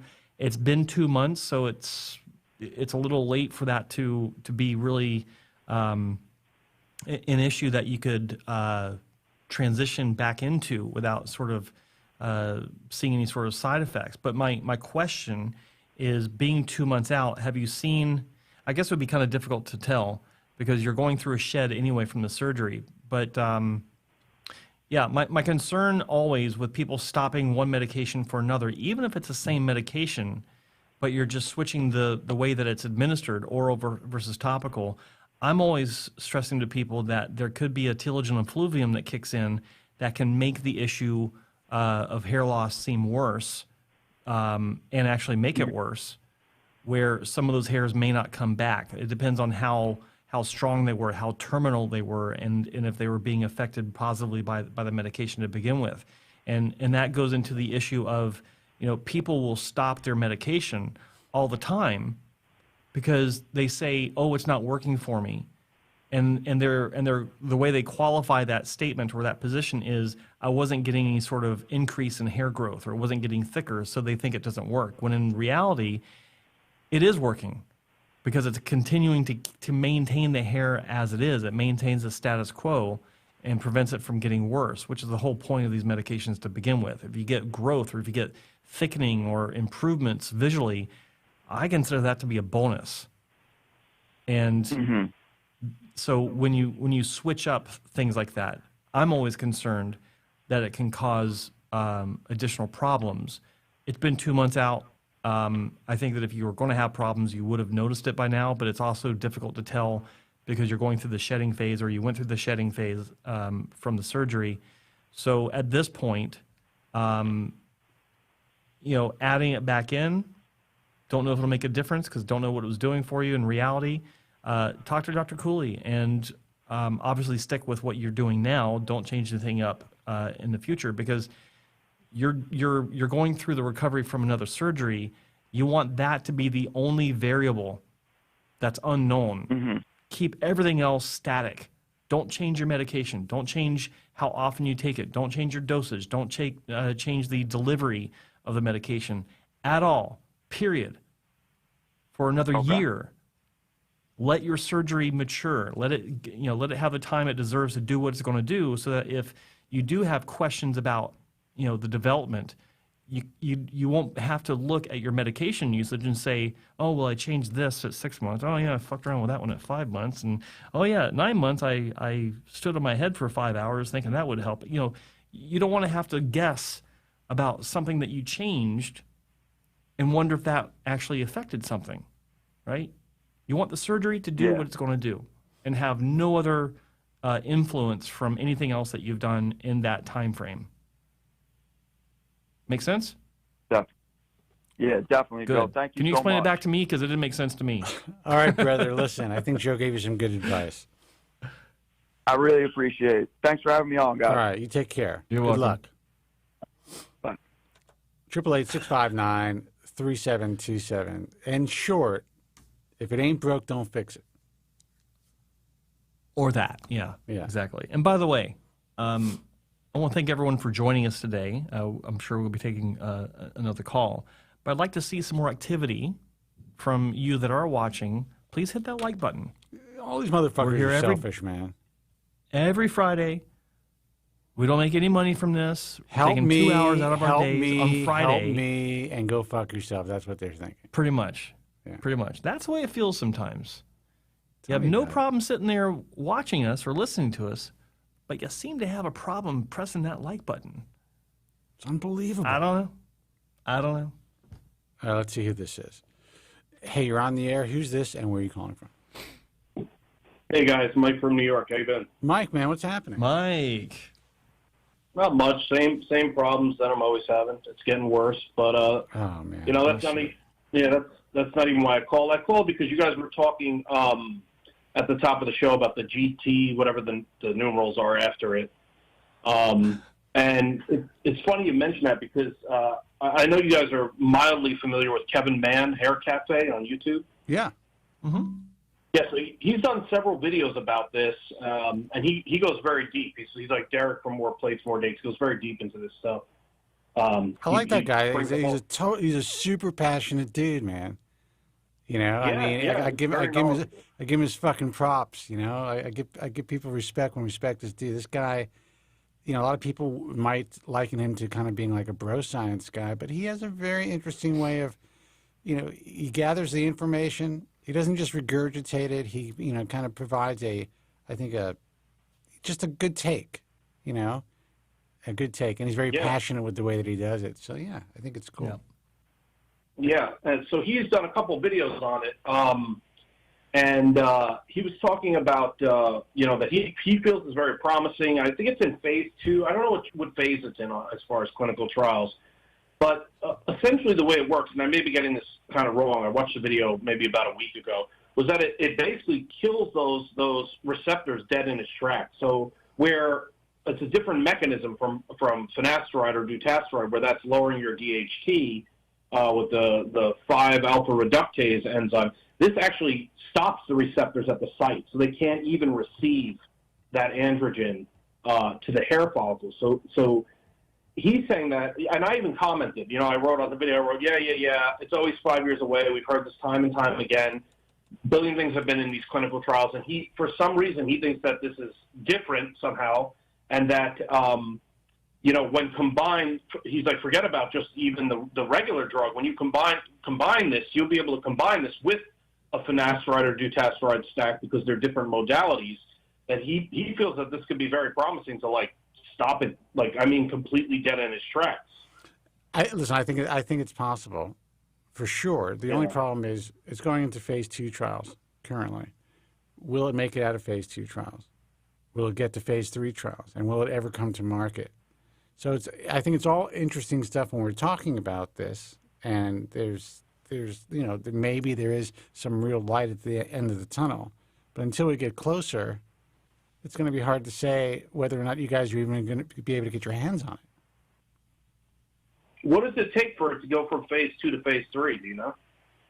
It takes a lot of money, and they don't. Initially phase 1 they have to prove safety, and then they have to prove effectiveness, and it has to be obviously a double-blind placebo trial. They have to have enough people in the trial to prove effectiveness, then to get to phase 3. So, we just don't know. Look at what happened to RU58841. Never approved. It was big. When I was writing The Bald Truth, that was the next big thing. Right. So we'll see. I know there's a lot of press releases. I'm reading one right now. I just pulled one up. February 10th, 2023. It looks promising, for sure. And I think Kevin's right. It's a Chinese company, right? Yeah. Yeah, I'm just hoping, we're hoping for the cure before the aliens show up or the Ohio train mushroom cloud takes us all out. Yeah. Well, listen, and here's the thing, I'm not saying, look, a lot of stuff could be done in China, but who the fuck really knows what's going on?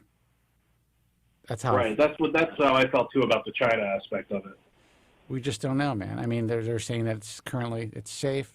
They're saying that they have been able to show some promising effects. The mechanism seems really smart, like Kevin says. Yeah, if in fact it works the way that they're claiming that they think it's going to work, it could be a real game changer, for sure. But if they're in phase 2, doesn't that mean they've tested on humans and they've seen it does work, right? They've seen that it's safe. It's safe. It's not causing any adverse events, and they could state that they've seen positive results, but it still doesn't replace a phase 2 trial. So, they could write about it. They could put in a press release. They could say so far they've seen positive results without any adverse events. And they will say that to get their investors excited. Right, without any adverse events. I think the key is that there's no adverse events that they found yet, so they can get to the next phase. I think that's pretty valuable. Right, but what I'm saying is if this thing literally blocks the androgen receptors, and they've already tried it on humans in these trials, wouldn't it be like, I understand they still have to go through the rest of the process, but wouldn't it be like, this worked, like this dead stops the hair loss, Wouldn't there be a release about that? Can I ask you something? Yeah. You read where they said that they've had this on, they've proven the safety on patients, and it blocks the receptor, and they're saying that that it works. Are there any photos? I haven't seen any. Yeah. That's what it comes down to, man. That's what it comes down to. Like I asked that not knowing because I've not seen. I remember hearing something about some place in China doing something, another hair loss cure. I've heard that. I just didn't know what it was called, and I never looked into it because blah, blah, blah. But I think that's a fair question because that's the question that everyone should be asking when anyone makes these claims. You can read whatever you want. Words are words, but you don't see words on your head as a result. You need to see a before and after, one that's taken with a camera that was built this century, not like from a flippy phone from 2001. You know, that's the challenge that I have with all of these claims, all of these studies. Like the worst photos that you could ever imagine, a clinic presenting for their before and after result of a hair transplant, you will find in every study ever performed for a hair loss treatment. Looks like it's in a textbook from 1976. That's the way I look at this stuff, man. Yeah, but if let's say that it is fudged or exaggerated or they're not seeing the results they say they're seeing, why would they continue to proceed and spend money to try to get it approved? Wouldn't they just kill it right there? You do. Okay. Well, I was going to ask you. You do realize how it works, but I don't know if you do. When researchers are, they have to have money to make these to start these projects, these research projects, and then these studies and these trials and things. It all takes money. How do you think these people are making a living? They draw a salary from these grants. They draw a salary from these endowments. And yeah, we've spoken about that before, and I'm glad Joe's bringing that up. Is there's a lot of press release. When the press releases go out, they go out for a lot of reasons. One is to entice investors and to hopefully get grants, depending on where the studies are being conducted.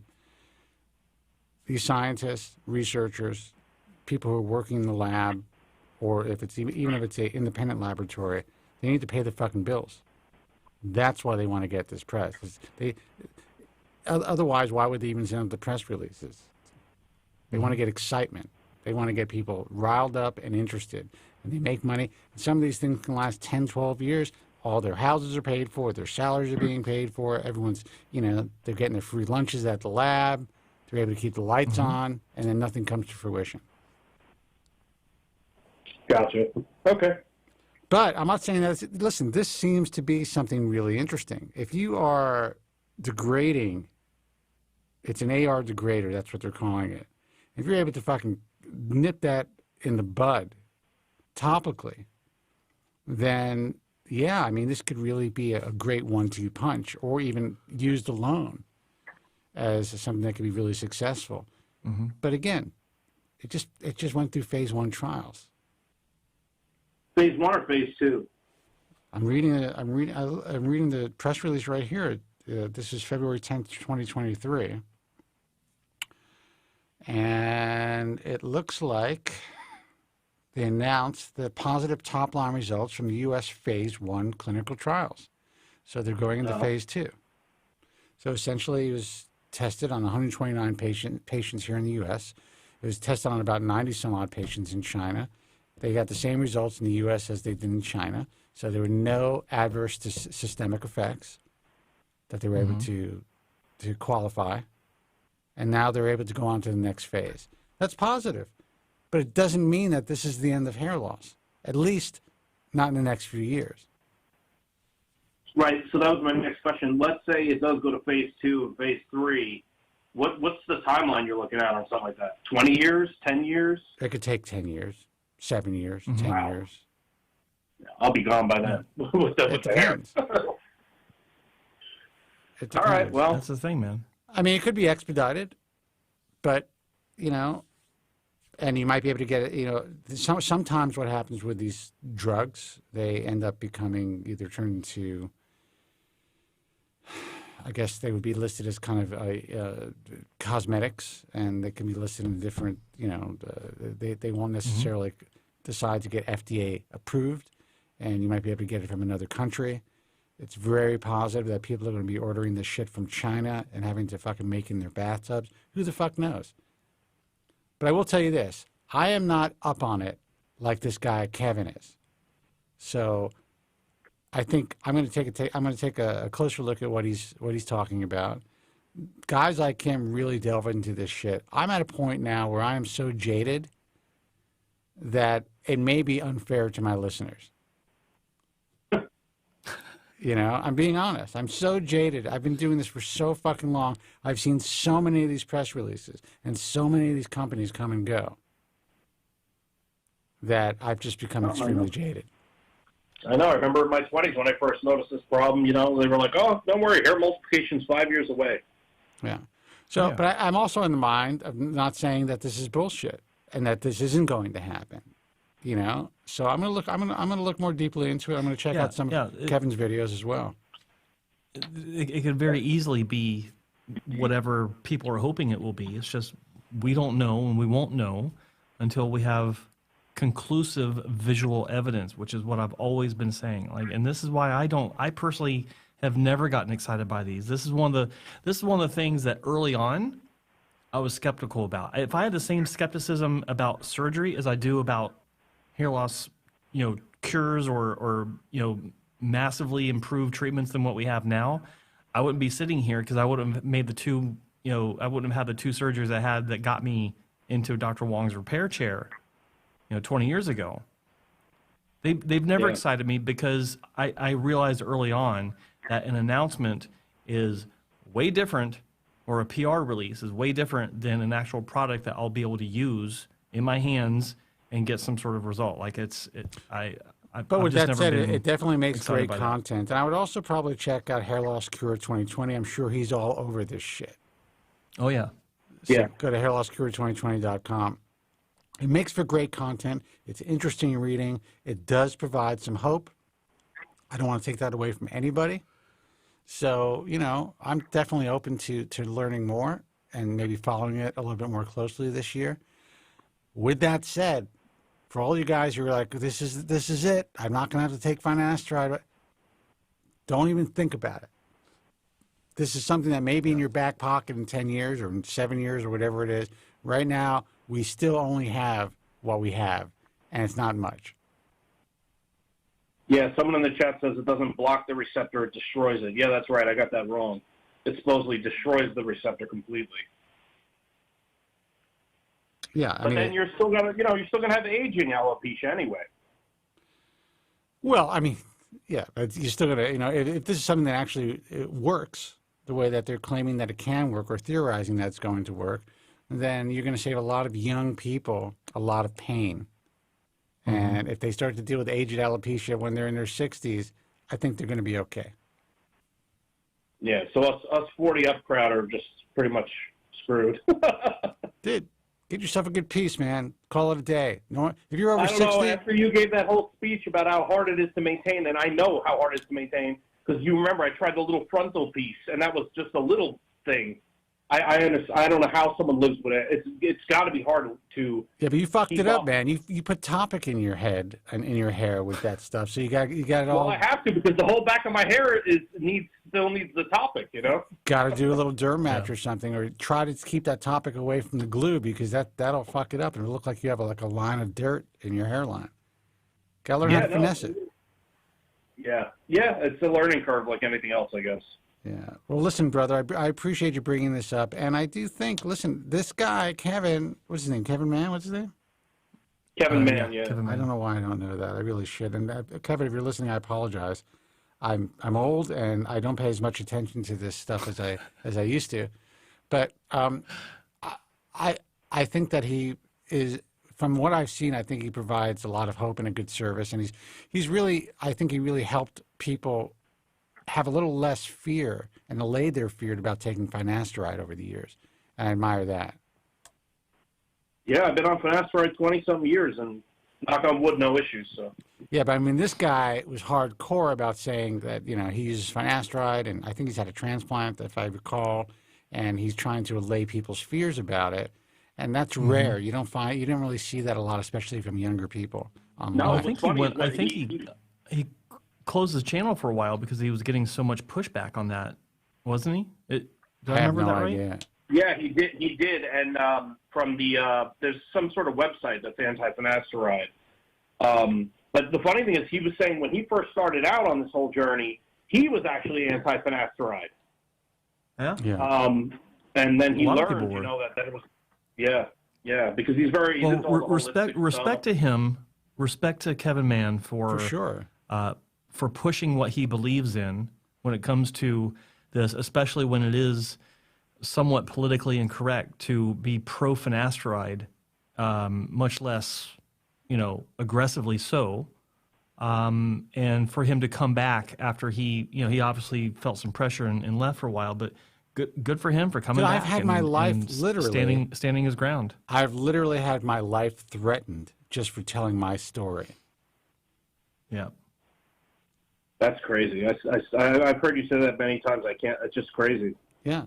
Like, I wrote the book on it, the first book on it, this, a consumer guide on it. And, my experience about finasteride. I mean, the reason Simon & Schuster, or Pocket Books, it's the imprint of Simon & Schuster, bought my book was because finasteride was approved that year. And all of a sudden, the phone started to ring. Oh, yeah, this guy wrote a book about this shit. And that's how the book got published by a major publisher. Yeah. And I wrote about my experience, that it changed my life. I'm behind this mic 25 years later, 26 years almost, because that drug had such a positive impact on my life. And with all of that said, I have no idea if I'm going to die of some rare fucking finasteride-born cancer. I don't fucking know. But right now, I think it was a good choice for me.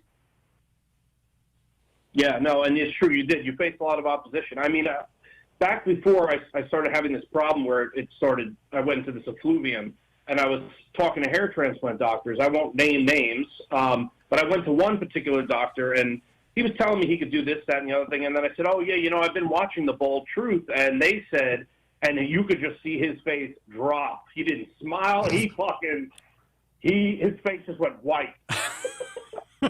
Yeah, I have a lot of friends in the industry. Yeah.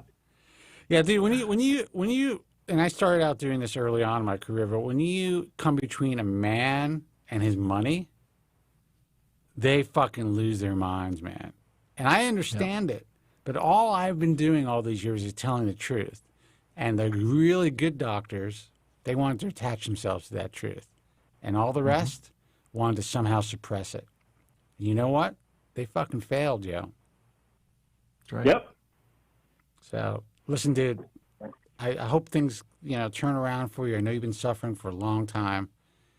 I always appreciate you calling in. You always bring something always interesting nice. to the table. You got it, guys. I'll talk to you soon. Have a great weekend. All right, brother. You take care. All right, Bye-bye. Mike. Good You too, luck. buddy. All right. Good night. Let's call it a night. Let's get out of here. Let's do it.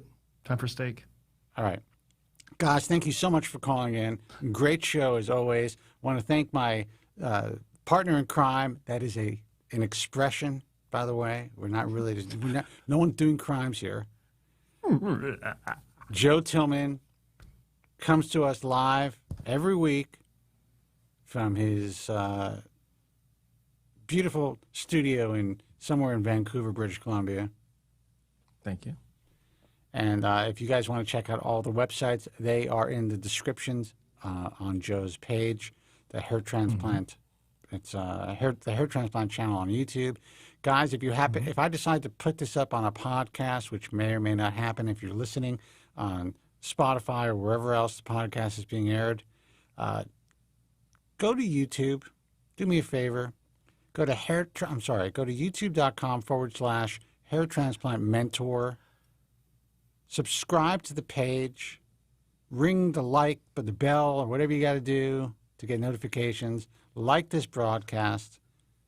We do this for nothing. We're here to tell you the truth. And share this information with your friends. Because let me tell you, most of your friends are going to go bald. That's just the way that it is. That's fact, yeah. That is a fact. When you watch like Rogan's show and he has like 4 guests on, if there's one guy that doesn't have hair loss, that is a fucking anomaly. It's almost every guy. And if they don't really have truly visible hair loss, they're already starting to talk about people's hair, so you know they're dealing with it. So anyone past the age of 35, I'm telling you, there's a good chance this is going to happen. So be prepared and don't get fucked up.